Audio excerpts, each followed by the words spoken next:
अस्सलामुअलैकुम। पाकिस्तान खबर के साथ मैं हूं हमजा जावेद। नाजरीन, 24 नवंबर पाकिस्तान तहरीक इंसाफ के लिए एहतजाज के लिए अच्छा दिन नहीं है, अच्छा टाइम नहीं है, ये कहना है मौलाना फजलुर रहमान साहब का। वो कहते हैं मुनासिब वक्त देखें और फिर उसके बाद एहतजाज करें। मौलाना फजलुर रहमान साहब का कहना था, क्योंकि मौलाना फजलुर रहमान साहब बहुत अहमियत के हामिल है इस एहतजाज के हवाले से, क्योंकि 24 नवंबर का एहतजाज जितने ज़्यादा लोग मुखालफत करेंगे उतना ही ज़्यादा इसके ऊपर असर पड़ेगा। क्योंकि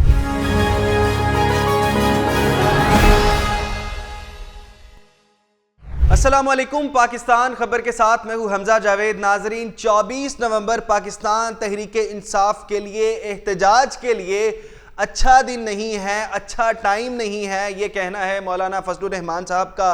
वो कहते हैं मुनासिब वक्त देखें और फिर उसके बाद एहतजाज करना चाहिए। आप जब दिल करते हैं इस्लामाबाद की तरफ दौड़ने लगते हैं एहतजाज के लिए, लेकिन ये मुनासिब वक्त नहीं है। आप मुनासिब वक्त देखें और उसके बाद एहतजाज की कॉल दें। ये मौलाना फजलुर रहमान साहब का कहना था, क्योंकि मौलाना फजलुर रहमान साहब बहुत अहमियत के हामिल है इस एहतजाज के हवाले से, क्योंकि 24 नवंबर का एहतजाज जितने ज़्यादा लोग मुखालफत करेंगे उतना ही ज़्यादा इसके ऊपर असर पड़ेगा। क्योंकि 24 नवंबर का एहतजाज पाकिस्तान तहरीक इंसाफ के लिए बहुत अहम है, क्योंकि फाइनल कॉल दी गई है बानी चेयरमैन पाकिस्तान तहरीक इंसाफ इमरान खान साहब की जानिब से कि ये जो कॉल है इसके बाद पाकिस्तान तहरीक इंसाफ का हर कारकुन बाहर निकलेगा। लेकिन इस तरह के जो स्टेटमेंट है उसके बाद शायद फ़र्क पड़ सकता है, क्योंकि अगर मौलाना साहब इमरान खान साहब की इसमें हिमायत करते हैं, साथ निकलते हैं, तो शायद ये एहतजाज बहुत बड़ा एहतजाज हो जाएगा। क्योंकि हिमायत के बाद वो लोग भी निकलेंगे जो पाकिस्तान तहरीक इंसाफ के लोग डर रहे हैं या किसी भी वजह से नहीं निकल पा रहे हैं, वो लोग भी निकलेंगे। तो इसका फ़ायदा पाकिस्तान तहरीक इंसाफ को यकीनन होगा। लेकिन क्योंकि मौलाना फजलुर रहमान साहब ने मुखालफत कर दी है कि मुनासिब वक्त नहीं है, इस हवाले से जो है वो थोड़ा सा फ़र्क ज़रूर पड़ेगा। अच्छा, मौलाना फजलुर रहमान साहब ने ये तनकीद तो की, लेकिन उसके बाद उन्होंने एक मशवरा भी दिया पाकिस्तान तहरीक इंसाफ को। वो कहते हैं जब हाथ डालो तो हाथ पक्का डालो।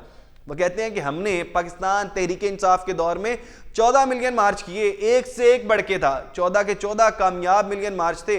और हमारे कामयाब इसलिए हुए कि हमने रोड ब्लॉक किए, ना हमने ट्रैफिक रोका, ना किसी इमलाक को नुकसान पहुंचाया। इस वजह से हमारे जो एहतजाज हैं, जो मिलियन मार्च हैं, वो सारे कामयाब रहे हैं। लेकिन कम से कम कोई और कामयाब रहा हो या ना रहा हो, वो जो आखिरी जो मार्च था जिसके बाद इमरान खान साहब की हुकूमत का तख्ता उल्टा, वो यकीनन कामयाब था। लेकिन इस हवाले से मौलाना फजलुर रहमान साहब की एक्सपर्टीज़ बहुत ज़्यादा है।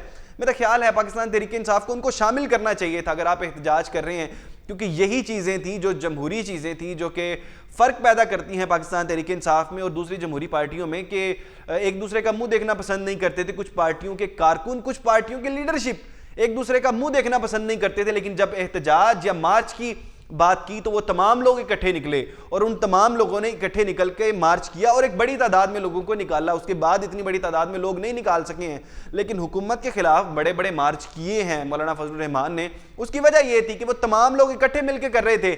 लेकिन अब पाकिस्तान तहरीक इंसाफ का सबसे बड़ा जो नेगेटिव पॉइंट है वो यही है कि पाकिस्तान तहरीक इंसाफ लोगों को साथ नहीं मिला रही है। अगर तो लोगों को साथ मिलाती है पाकिस्तान तहरीक इंसाफ तो ये मार्च और ज्यादा बढ़ जाएगा। अगर पाकिस्तान तहरीक इंसाफ अभी भी मौलाना को राजी कर सके या इसके अलावा कोई और शख्स उसको राजी कर ले, तो ये एहतजाज पाकिस्तान तहरीक इंसाफ के लिए बहुत यूजफुल होगा।